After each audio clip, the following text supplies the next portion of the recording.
nemubuuza allegations za Irene about him era nemubuuza ki kirala of course nemubuuza about omusajja oli kakati ebyo nga bwe nabimubuuziza mwagala ntandike neki njagala ntandike n'emboozi eye Japan mwami Thaddeus Mubiru abatamumanyi yali manager wa Irene Namubiru. Thaddeus Mubiru muganda wa Irene atya muganda wa Irene tata wa Irene omugenzi RIP amuzalira ddala mwami Mubiru yafa I think in 14. Tata wa Irene is a brother to Tata wa Irene is a brother to Tata wa Thaddeus Mubiru. So basically, Thaddeus Mubiru is Irene's first cousin. Yes. So Irene was being managed by her first cousin, Thaddeus Mubiru. Thaddeus agamba embozi ye eye Japan etambula bweti. Njagala muwulirize mutapinge musheyalinge. Thaddeus angamba embozi ye eye Japan etambula bweti. Yenga omuyimbi yenga manager w'omuyimbi yali out there in the entertainment industry. Agamba mbu yafuna chance relating n'abayimbi ab'enjawulo. At that time, Irene Namubiru omuyimbi we ye nga manager w'omuyimbi Irene Namubiru balina oluyimba olwali olupya n'omuyimbi omu ayitibwa Hildaman Mazongoto aka Hirale Chiyaga. Oluyimba olwo nga lwe bayitanga ondi munderi tekiri kyuka ekyo. That is one of my best songs of Irene Namubiru. Mama, give me that speaker. It's one of my best songs of Irene Namubiru. Nga yes yaluyimba ne Thaddeus yaluyimba ne Hildaman Mazongoto gundi munderi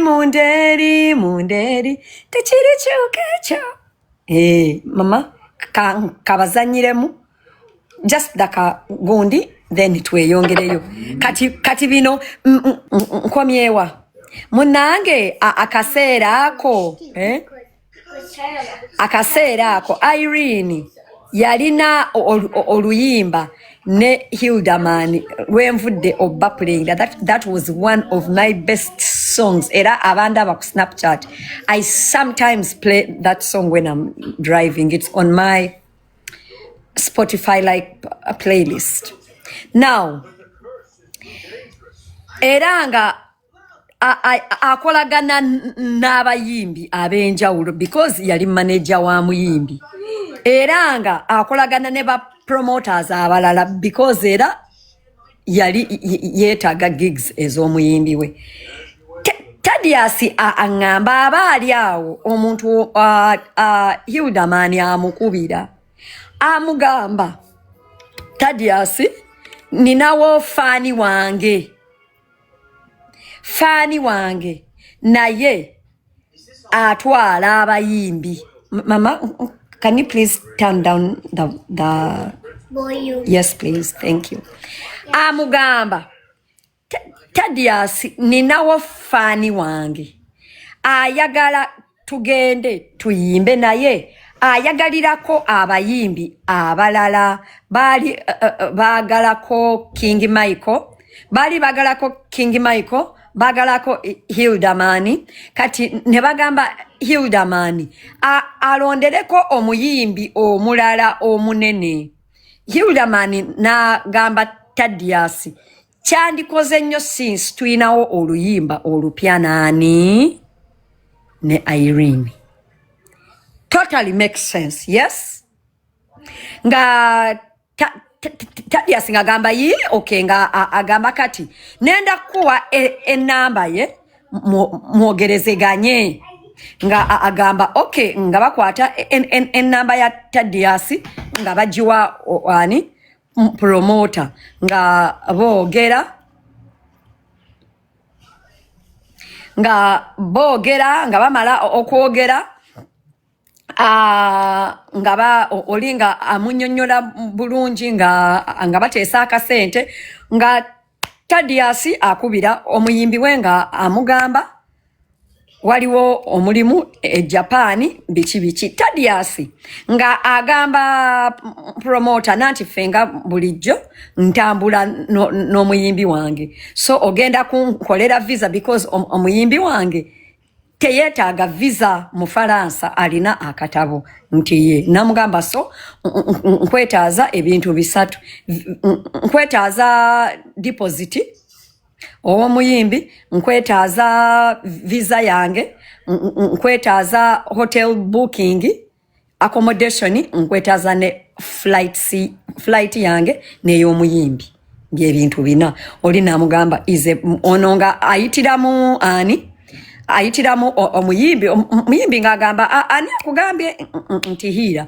ngamugamba okay mukwasaganye bulungi aleta meka nti bwisi ngamugamba a deposit nze ngagamba nanti mbadde njagala njogere nawe first tulabe ku bookings zaffe then I proceed okukwata ko chi deposit Irene nga amuwa green light nga wandikawo nti gamba wandikawo nti nga Irene amuwa green light nga bwotapinga amala muwa green light ono akubira promoter amugamba omuyimbi akkiriza bampeeko deposit nga bakwata deposit nga bajimuwa bamala muwa deposit nga betegeka Irene ye teyayogerako na promoter at all kati ono nga waitawo like a week or so nga agamba bigambo bya Thaddeus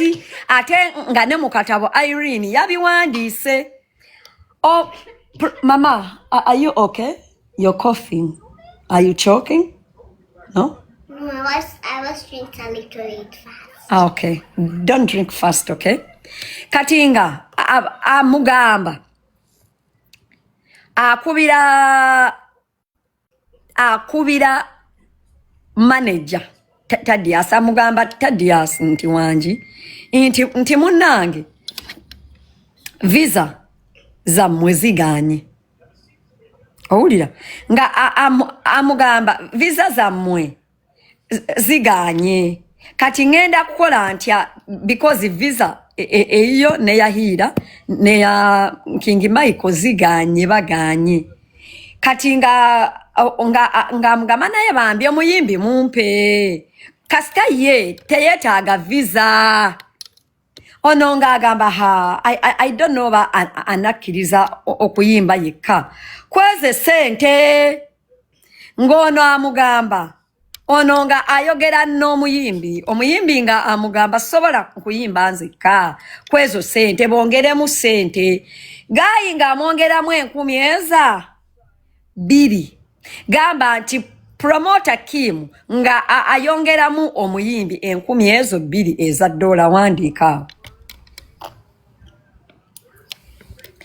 Irene nga agamba okay it is okay you know nayenga audience eye Japan yali ntono actually mu bigamba ate eby'omuntu omulala mama wa Irene yabuza Irene naye ono omusajja akuwadde sente zonna n'atuuka n'okwongeramu 12,000 ng'ogenda kuyimbira abantu abatawera wadde 10 story ki Irene namugamba me I don't care kasita ansasudde munange Irene nga ye tegeka bulungi mwami Thaddeus yali abeera mu bigambo bye yali abeera wakaliga wakaliga nga Irene abeera muyenga nga bateesa bulungi nnyo nga you know nga mugamba ogenda kujja onkime biki bikyo no nga mugamba okay Thaddeus agamba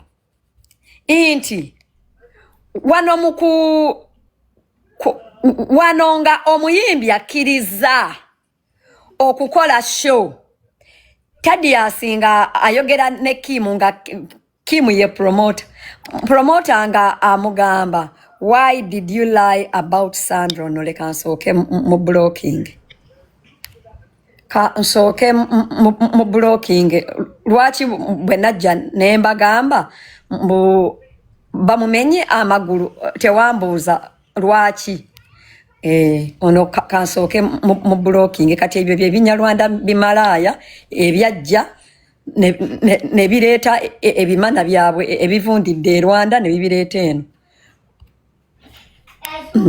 kakati munange nga manager agamba agamba nga promoter mugamba wabula bannange webale biki bono ono ngagamba webale nnyo bambi mbadde manyi omuyimbi agenda kugaana okujja okuyimba yekka olinga nga mugamba actually from today tugenda kwatagana ojja kunyamba ngakeyo when it comes to abayimbi and everything because ntera nnyo okuleeta eno abayimbi Thaddeus amugamba era nkoze omulimu gw'amaanyi okukkiriza omuyimbi okujja era ojja kungulirayo amata wano njagala munootingewo bulungi Kim ng'amugamba yiye naye ate okukyogera yakyogeranga asaaga nga bonogamba wabula nakoze omulimu gw'amaanyi era amata go ojja gagula nga bwe mubimanyi ate n'ekirala what I know nti ba promoter ba manager bafuna sente from ba promoter for so many reasons. One, omuyimbi ayinza okwaprochingi abantu aba babiri amuwa tipu gwamuwa promoter agaba tipu gwe bawa omuyimbi yes or no kati ono gagamba Uncle Thaddeus amatago njagula tewali tabu munange nga bakwata ekkubo bino nga bamaze okwetegeka biki ono bwe yakkiriza nti visa ziganye omuyimbi ye bwe yakkiriza nga bamwongeddemu ebbiri nagamba okay promoter nga asindika ticket amalo sindika ticket asindika balance weyamalo sindika balance ku balance okwo nayongerezaamu $1 wabindaba namugamba Uncle Thaddeus ebitaano ge mataago gakubeeremu bampadde ne screenshot nga boogera oli namugamba nti bayigawe Kim bambi saagala olooze nti bwentyo bwenkola nti okukolera oyina okumpa tipu oli namugamba no don't worry wallahi ezo nkuwadde buwi zikubeeremu I'm so grateful ezo screenshot zo bazimpadde kakati la fast forward omuyimbi atuuka biki kati abo ono apaakinga okugenda Thaddeus Kim amukubira amugamba Kim nina amugamba bambi ngambirako Irene andetereyo koko bambi omuntu wange si bingi just njagala kifaananyi kya kabaka ne President Museveni mbiteeke wanowa oba mu office oba mu nyumba ye whatever it is namugamba bino ebintu ebirala bya bulijjo buunga reiko omuzigo oba neki whatever it was ono ngagamba Irene anakkiriza kamubuuze nga akubira Irene nga mugamba Thaddeus nze sitwala bintu Thaddeus nga mugamba nedda bambi musajja mulungi jjukira Thaddeus bamuwadde dda tipu ey'amata awolereza kati nga ono nga agamba actually ebintu bwabeera nga abibuusabuusa nyinza okusindikira sente gwe n'ogule ebintu ebipya nga ye gwabiguze mu bipaakingi ekyo Thaddeus nga akigamba Irene Namubiru ngamba actually agambye ebintu bwe tuba tubyekengera tusobola okugula ebipya nga Irene amugamba kale ebintu kale bireete naye nga amugamba naye tujja yitirako wali ku poliisi embwa zibiwunyeko muwulira Irene nga Thaddeus nga agamba yes that is okay tujja yita wali ku poliisi bakole ki embwa zibiwunyeko then tweyongereyo Thaddeus asinkana Irene agambye oba basinkana wandozo najja nankumbi awo cause oli yali ava wakaliga kati ndoza abasinkanirawo ngajja n'ebintu ng'abisumulula nga alaga obuwunga biki ngagamba bibyo naye ng'agamba Gaaya agambye tusobola ffe okugula ebyaffe bye twegulidde tubiteekemu kati Irene ngagamba kati bwe tunaagula ebipya gw'omuzigo omuganda tugenda kugujja wa Irene mwennyini Irene ngagamba naye bw'aba yakugambye it's okay tubireke nga amugamba naye woba ovuga wali ku airport yita abembwa obagambe nina wano ebintu byesteeka kasa baleete embwa babikeberemu mumbozi yani Thaddeus Irene nga mugamba okay Irene nga avuga ng'atuuka ku kisaawe ng'ayitawo nga Thaddeus nga amubuuza ebintu obiyisizaako wali ne babikebera nagamba just banchekinze ini tewabaddewo buzibu bwonna actually ndina kunnyonnyoledde ntudde tulinze kusimbula wandiikawo nti I am following Irene nga asimbula agenda kati addamu okubira Thaddeus nga ali Dubai nga mugamba because yalinnya Emirates amugamba Emirates biki ennyonyi yange eddako yasaawa manya biki yatuuka Emirates kusaawa nga 8 kati atuuka alinnya okugenda nga mugamba okay kati nenda linnya kusaawa bameka biki whatever kale nga era nga agamba yene Irene bali hand like nga the communication was really good olinga alinyanga agenda bwatuuka njagala bategeeza abampulirize n'emboozi eya me all I had was manager wa Irene yekobana ne mama wa Irene ne bamutikka enjaga previously. This was the first time ever I was speaking to Thaddeus Mubiru. It was the first time ever I was hearing this narrative apart from what I read in the book. Kati atuuka alinda Irene amukubire e Japan agamba Irene ngata ankubira. Agamba ye Irene ngata ankubira akubira promoter. Promoter teyakwata.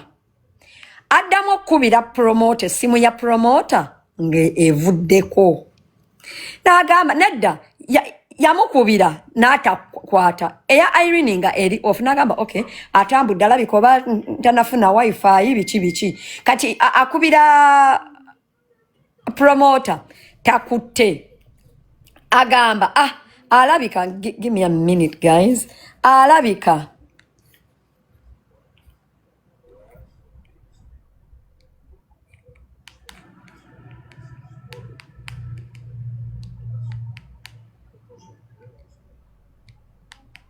owulira alabika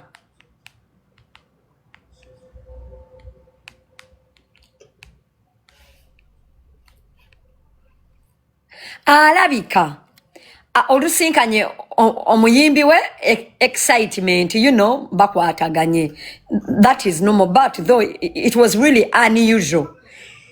Thaddeus agamba leka mbalindeko Irene wana setulinga ini bajja kunkubira mu bigambo bye alindako Irene era tamukubira but it was sounding odd ngagamba this is so not Irene adamo kubira promoter ngesimu ya promoter teriko agamba esimu ya promoter nagikubye n'atagikwata nemukubira kati teriiko esimu y'omuyimbi wange teriiko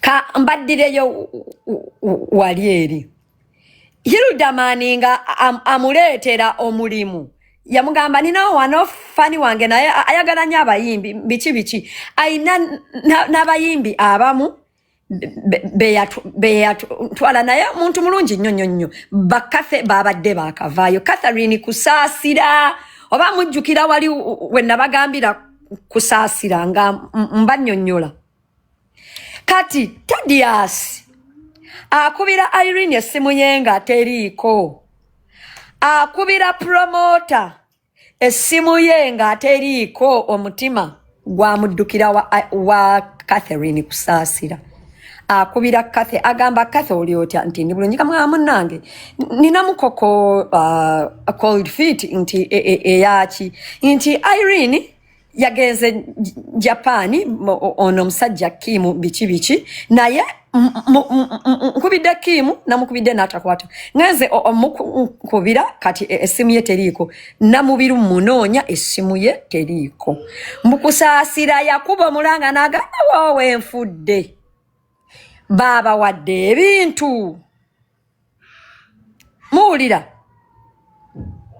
kusaasira n'agamba baba wadde ebintu ebyokutwala Thaddeus nga Thaddeus amugamba ye batuwadde obuwunga ne batuwa kusaasira n'amubuuza mwabaddemu ebifaananyi laba malaya ow'e Rwanda omulala leka naye mu blocking leka nkubira nga agamba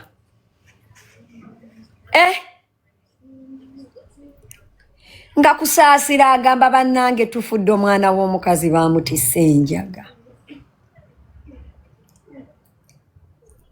kati awo wennyini Thaddeus nga nnyogoga Thaddeus tumusabe ajje Thaddeus simanyi oba anajja Thaddeus ayina trauma up to today. I was speaking to him, but I was being kind to him, especially even speaking at this point in time. That guy still has trauma until today. Until today, I don't think he's gonna come because one, the internet is not kind. Namukubidde ko muyinza okulooza mbunno mbalimba. Namukubidde. Nyinza n'obbalaga. Namukubidde, and we spoke for such a long time. I don't think he can come. He said yetaagamu obudde. N'agamba muweereze wano audio tomanya.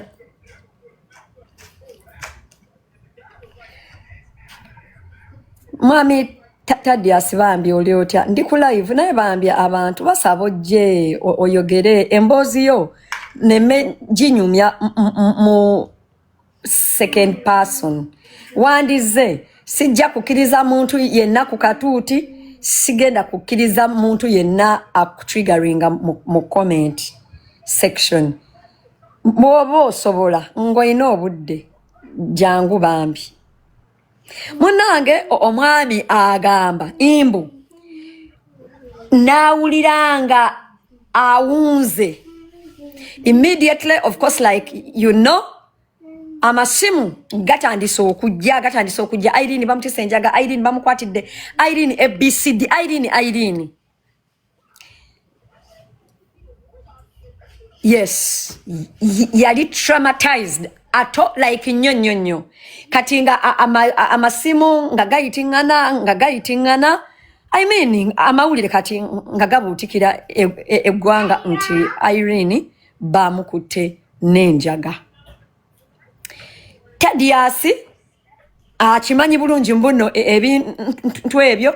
However, I liked Thaddeus for one thing. When I was speaking to Thaddeus, regardless of everything that everybody has been speaking, even people that don't like Irene, Thaddeus acknowledges one fact. Irene was not aware until she's carrying drugs. Just imagine a person maintaining your innocence to this level, even when you have dragged their name in the mud. Yet, promoter oyo Kim yali atambula agamba abantu nti Irene ne manager we babadde omuzannyo bagumanyi. Thaddeus paka kati he's maintaining the truth that Irene was not aware nti omuntu nti she's carrying drugs. Era agamba nakebera ebintu ne Irene. Era agamba nejjusa lwaki Senga Accid saagula kasawo kapya. N'agamba batera ne bwe nandiguze akasawo akapya n'ebifaananyi ebya Museveni ne Kabaka mwalimu. Munange nga Thaddeus, of course, nga bigoinga, you know, all over Irene enjaga bichi nangamba Senga mama wa Irene nanchawe ensi yonna nenchawa. Mama wa Irene nga tayogera naye. Mama wa Irene I have to throw this in. Mama wa Irene olwa tegeera nti bakutte omwana we yanoonya sente n'alinnya najja e Uganda. Mama wa Irene to stand to look for whichever help. Mama wa Irene n'alinnya paka e Kampala nga yeesibye ekimyu omwana we. Jjukira Uganda abasinga including me omuchina tetumwawula kuki ku Mujapani naye ng'ensi yonna ekimanyi nti omuchina wakwatira n'enjaga kalas. Kati mama wa Irene ekyamuli ku bongo drugs. Omwana wange bagenda muteeka kalaba. Bakwano ba Irene bonna nga betise Thaddeus. Jukira realistically speaking Thaddeus ye yagamba Irene akasawo kakano bambi bitwalo musajja si mubi nga he sounds like the first contact of enjaga. Abantu bonna ne bakyawani ne bakyawa Thaddeus. Abayimbi ne batandika mutunuulira bati bonna. Mama we awo nakola ne I think church oba chi ne bakoloba mama pola ne ba organizinga okola chi okusaba ne bakola batya press conferences nenga abantu bonna nga they are looking at Thaddeus with this meek look, you know, that look of bino byentero kola nti abantu nga buli omu amutunuulira bubi. Irene neba of course neba determininga yetisa enjaga era Thaddeus agamba basiba Irene okumala weeks 3 which is coherent with her story. Bamusiba for 21 days. Era agamba nebakola okunoonyereza nebakubira Thaddeus n'abanyumiza emboozi nebakola okunoonyereza kwonna because jjukira Thaddeus yalina amanya na buli kikwata ku promoter. Thaddeus addamu agamba Irene teyayogera na promoter not even a day in all this. He still maintains her innocence. Agamba Irene government ye Japan ekola investigation zizaayo during that time ngaba manya enti omusajja ono eyamutise enjaga his akatel e Japan ngaba manya enti aludda bikola ngaba manya enti Irene was not aware because bakwata essimu ya Irene ne bagiyitamu yonna ne bagifungula yonna ne bamanya mbu she had nothing to do with this. She had no idea. She had no idea. Kati nga bagamba Irene tukoze investigation with tukakasa nti tukiriza nti bakutika enjaga nga tokimanyi nayo kukuta tugenda kukuta on 2 conditions. Mumbuze nti conditions zichi wandiika which conditions. Wandiika which conditions. Nga bagamba Irene condition eri nti tugenda kuleka odde ewammwe but only one condition nti if we ever arrest this suspect ogenda kudda wano mu kooti ne manager wo and be a witness in this case. Irene never went to court, never mugamba because it was ebigambo bya Irene against anything else. Never mugamba that key witness is your manager. Never mugamba we need one person here. If you agree nti olunaku lwe tuli kugamba nti twetaaga manager wo wano ogenda muleeta wano agenda kujja. Irene nayogera ne Thaddeus n'abawo meanwhile si kyeneerabidde obategeeza promoter olwamanya nti bakutte Irene enkeera yalinnya nnyonyi paka Uganda. Ba promoter abasinga bakateo not ba promoter kastalinda delivery kasta kube simu kasta abeerawo ku ssaawa ya delivery n'alaba nti ennyonyi erandinze n'alinda delivery wabweru ng'akimanyi bulungi nti olulandinga delivery alina okubeera ne wifi kasta akubira delivery essimu nga teriiko bakateeru abasinga ajjako essimu ye n'asikamu mu maaso noono kye yakola enkeera gaayi yalinnya nnyonyi paka wa Uganda. Paka Uganda mumbuze wambo Serena. Ngadda mu Serena awo nga akubiranga ba anko kuku ba anko Sendi abokutoka nditoko Luseke nyamu ne bamuwayo n'abawayo kasente nagenda muzigavana. At this point nga Thaddeus achimanyi guy ali Uganda naye nga amwewala n'okumwewala because he did not want people to say baba n'abatika munaabwe enjaga kati bali bombi era yagamba he never spoke to that guy in Uganda. Yalinga amulaba, he did not. Now Irene nga babuuza Thaddeus onojja e Uganda onojja e Japan okutestifyinga in case we get this guy ono nga abagamba tugenda kutestifyinga ngenda kujja because that was the only way Thaddeus had to prove to Irene that he had nothing to do with it. Mulaikinge live amala okukkiriza nga bakwata Irene nga bamuta. Irene never went to prison, never went to jail. Irene was in detention. Irene never went to trial. Irene has no record. Irene never went to trial for drug trafficking. Wabula yali mu detention. Detention nga omuntu gwe banoonyerezaako to confirm their suspicions.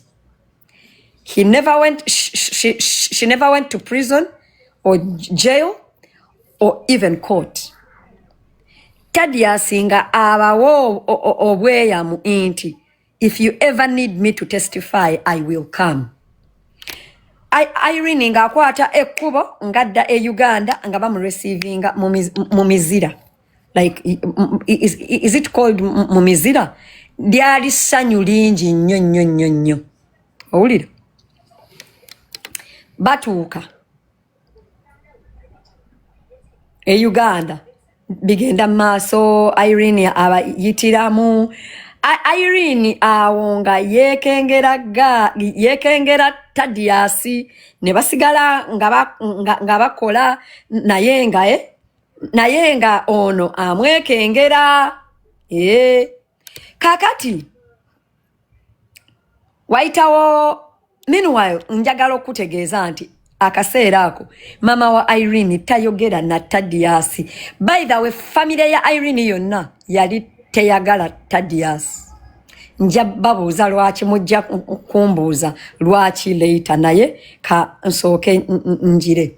Kakati waliwo agambye I was one of many who prayed for Irene during trial. Nze Irene samusabira kubanga sali nayo suubi omanyize ekintu kyesitali nayo suubi sikisabira wallahi nange nali manyi Irene awedde kakati Irene abeerezamu nga akolagana ne Tadiasi naye nga amwekengera era that explains how words in the book inti ono yaberanga ayogera nenga buli kaseera ayogera akukuta ayogera nenniko akukuta ayogera ne mama yasigala amwekengera a lot of people they stood for her I know kakati Irene atuuka ku abaali awo Irene yadde Kampala Irene yekalakasa agamba gayi anti katya enjaga kyokka ali Kampala ayina biki jukira gayi ali Kampala bamada nga polisi ekwata gayi polisi ekwata gayi oli gayi promoter ekwata guy yes came never yandibadde nze munnange because at that point Irene naye teyali sure inti Tadiasi olukwe talulimu ne mama wa Irene naye nga bonna nga actually at that point nobody believed Tadiasi bakwata Kim Uganda bamusiba gamba nti Irene akozesa mwenyini mu Uganda ayinamu ekibinja because of course omuntu eyaletera Tadiasi kesi eyenjaga sapulaya yes or no sapulaya atenga katero alina obusungu ku Namubiru ne Tadiasi because emali ye worth $3 million yali efudde ngende mu maaso Tadiasi nga toyiye ey'omu nnyumba kasita amazzi gabula kasita bbi amuluma ekiro tafuluma kupama wabweru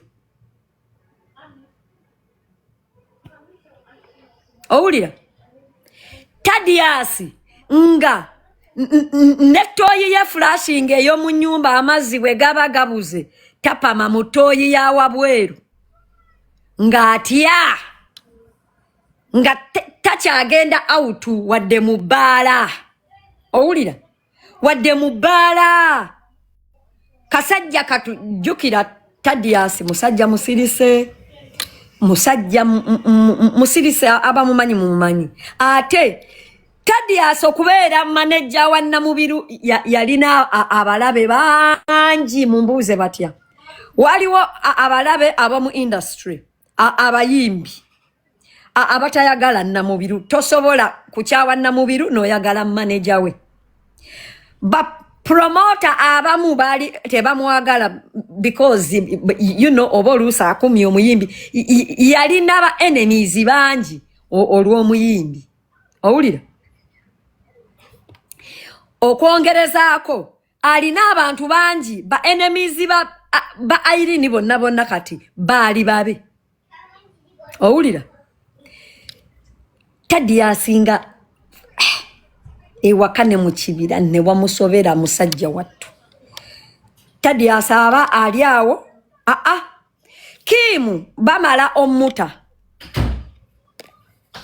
Nange nze bwe ndaba erinnya Irene ntyamu. Owulira? Irene. Kim, yes, Mama. Can I have a hug? Of course you can.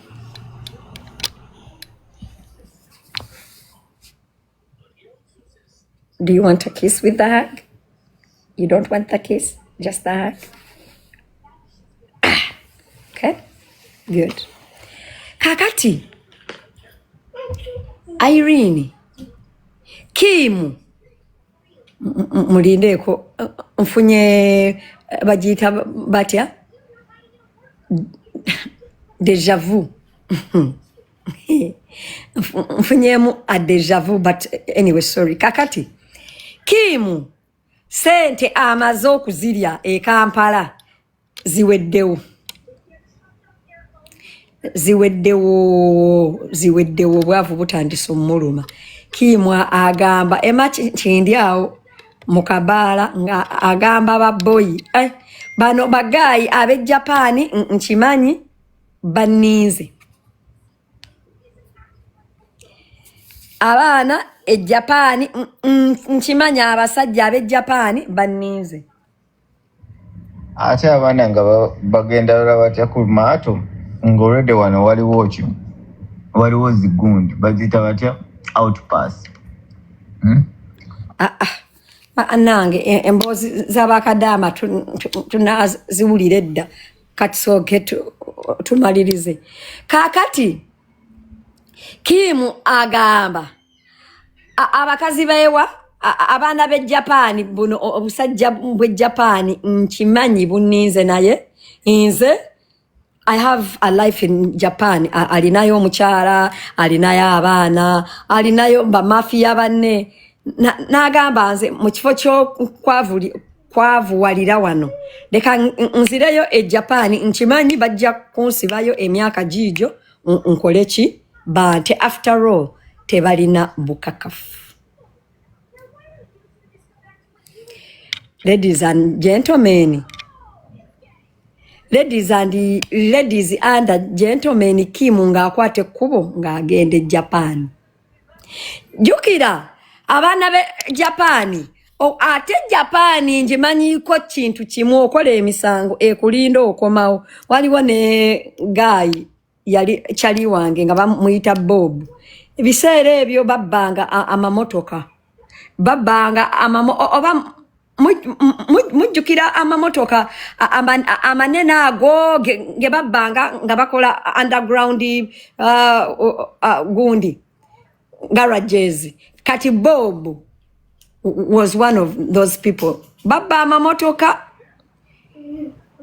ne bamulinda najja e Uganda bamulinda akomyewo awo wali tonnazaalibwa gwamanyi wabula mitina. Kati munnange nga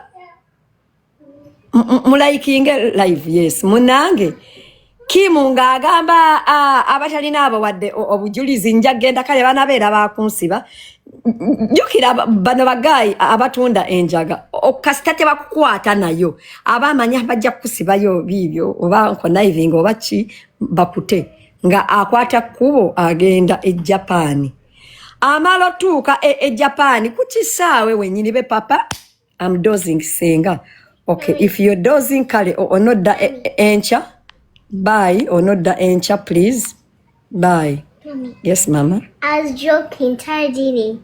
No. Tell me. Did she ask you to tell me that she was joking?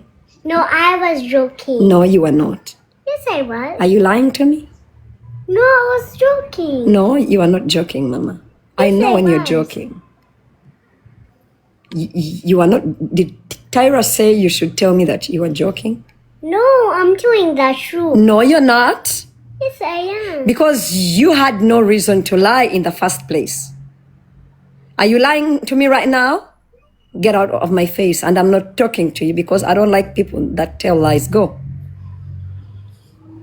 And don't come back. Anyway, so guys, nga yagenze eyo ne bamukunya ne bamukunya ne bajjukira bwe babadde eyo mu kisenge kati ndoza ne bamugamba ajje ataase ono. I don't like. Shut up! I don't want to talk. Tyra, do not talk at me, please. Munange nga ate Tyra nkwegayide, please don't trigger me, please. Please. Munange wama nkomyewa. Komyewa wama. Nga Irene akola ki? Nga Kim atuuka ku airport nga bamukwata be papa. Bamala omukwata obulungi nga bamuggalira nga bawandiikira Thaddeus nga bamugamba, we have the suspect in our custody. We have the suspect in our custody.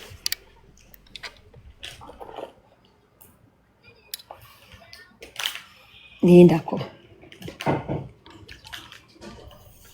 Baba wali watusuubiza, owulira, wali watusuubiza to come as a witness.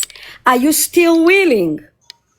Ne bamugamba, we shall pay your per diem, we shall pay your flight, we shall pay for your hotel. We beg you. Tujja kusasula, we shall pay for your time and hours and everything in this trial. Thaddeus atya agamba Irene. Agamba Irene nti Irene, abantu bano ba ngambye ABCD nti gayi bamukutte era baagala ngende testifying in court naye nga antidde. Irene nga amugamba ekigambo ekya, Thaddeus, if you're innocent, go and testify. Owulira, it was both like a trial, like if you did not set me up, I expect you to go. Thaddeus had this longing to prove to Irene that I did not set you up. Nga amugamba Irene, I will go. Nga Thaddeus nga akubirako abantu beyesiga ne bamugamba togenda. Thaddeus nagamba, there is no way I will ever prove to Irene that I was not involved if I do not go. Nabagamba nenda genda. Muganda we namugamba togenda. Mukyala we namugamba togenda. Yalina wao girlfriend nga bazaala n'omwana. N'abantu abalala ne mikwano ja Irene egimu ne gimugamba, what's the point of going anyway, because Irene is not in jail. Togenda. Nga Thaddeus agamba, I really don't want to go, but there is only one way I can ever prove to Irene and the world, and that is me going. Thank you. Ladies and gentlemen, Thaddeus nga agamba Irene, I am gonna go. Nga ne bali abantu abagamba I am going to go. Ladies and gentlemen, nga bagulira Thaddeus tiketi, nga bamala omugulira tiketi, Thaddeus nga alinya nga updatinga Irene muganda we yamuvuga omutwala ku kisaawe. Na mugamba kati pozi wagamba omwana wo abeerawa ate mama w'omwana basically nga ne muganda walaba Thaddeus tagenda kudda. Yalinganga like akola ekiraamo. Thaddeus nga alinya nga atuuka. Thaddeus we yatuuka, it was the longest flight ever. Kiringanga okwewaayo mu bantu abalinze okutta. That is this. Bambi nga atuuka, amala otuuka, yasanga abasajja bamulinze ku kisaawe. N'agamba we nalaba abasajja nga baninze ku kisaawe nga tebazze na mikono, nga tebazze na mmundu, nga tebantaddeeko mpingu. N'agamba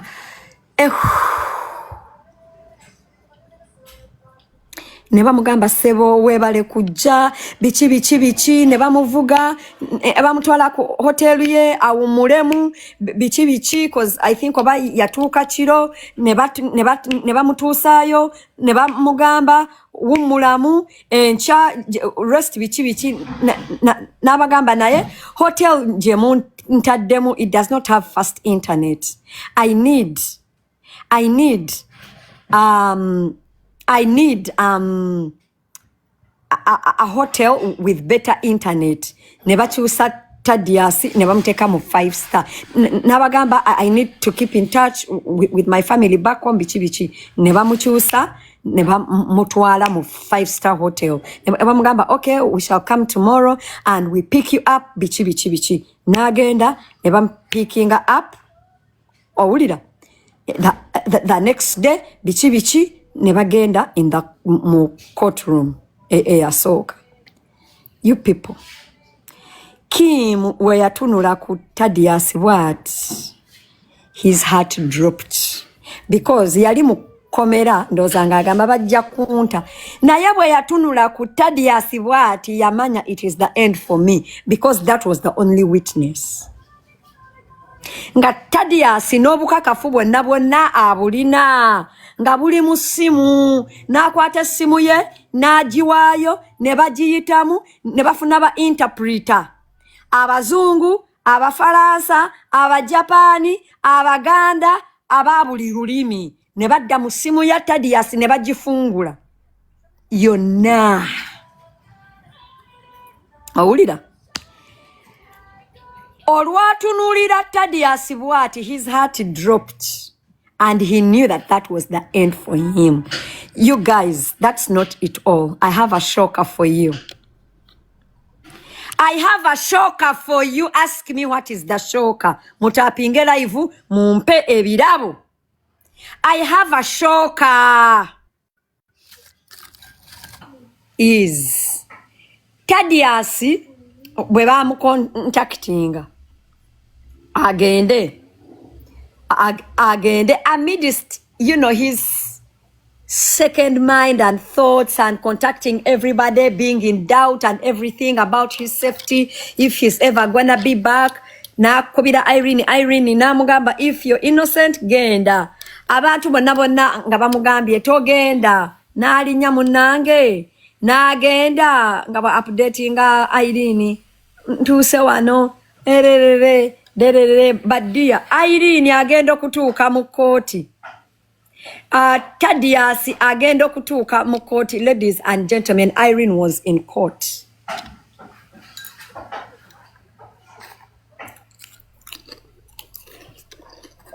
Irene was in court too. Yeah, Irene was in court. Kati nze nga Senga Accid, owulira, nze nenda babulira what that one meant. Ladies and gentlemen, that is Irene for you. Irene was also in court. Thaddeus atunula bw'ati alaba Irene, agamba nga tewaŋŋambye, kagamba nedda baŋŋambye sikugamba re. By the way, Kadama, njagala kutegeeza nti at this point Irene was never convicted or anything. Yali already nga ali Uganda. Like actually Thaddeus could even say, no, I'm not going to testify, and nobody would have done shit to him. But the only reason why Irene went, Thaddeus went, was to prove himself to Irene. But guess what? Bitch was still sneaking behind his back. Thank you guys for the gifts. Munange. Long story short, Thaddeus went to Japan emirundi esatu. The trial was in 3 phases. 3 phases. Eranga, banange ebirabo. Thank you, Dr. Fizo. Thank you so much. Koti yali ya phases 3. All that time, Abajapani nga bagulira Thaddeus flight nga bamusasula okujja as a witness. Awulira. Batuukayo. Atuukayo. No. Anyway, like court cases, like the case had 3 times. Munange nga atuuka final day of court.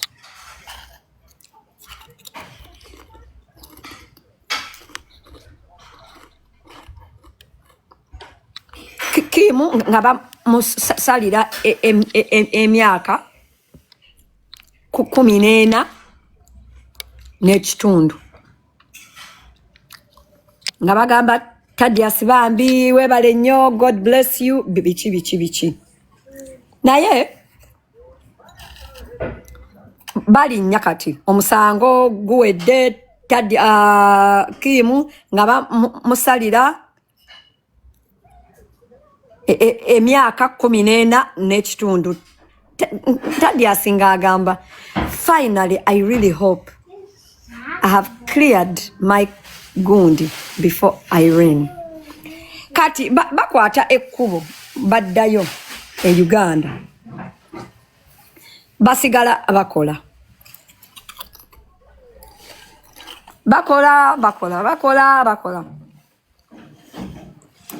Irene agamba Thaddeus nti naye bangambye waliwo omuntu eyankubidde nangamba, you knew that I was carrying drugs. Nga amubuuza Thaddeus, did that guy give you money?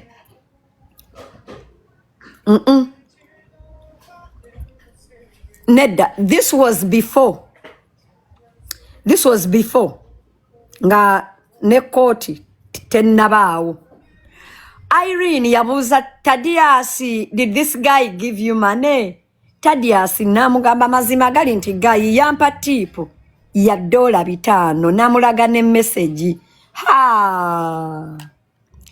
Awo buzibu bwe bwava. Irene nagamba, you sold me for $500. Namugamba guy yampa tipu because nakukonvisinga okugenda okuyimba wekka. Era ne bwe nkulaga message yagamba amatagago gakubeeremu neyanziza nnyo. Banange $5 byaluma Irene nagamba wantunze for $5 naye ate najja nembabuuza ofumitirize inti gwe bayinza okutikka omuyimbi wabadde akuwa emirimu everyday. Enjaga eri worth $3 ne bakuwako just $5. Does it make sense? That's not how it works. Munange Thaddeus angamba nga munange eyo yembozi yange eye Japan. Thaddeus nangamba, without him Kim would never be in jail today. Actually, it's because of him that Irene got justice, because he was the only witness. He was the only credible witness.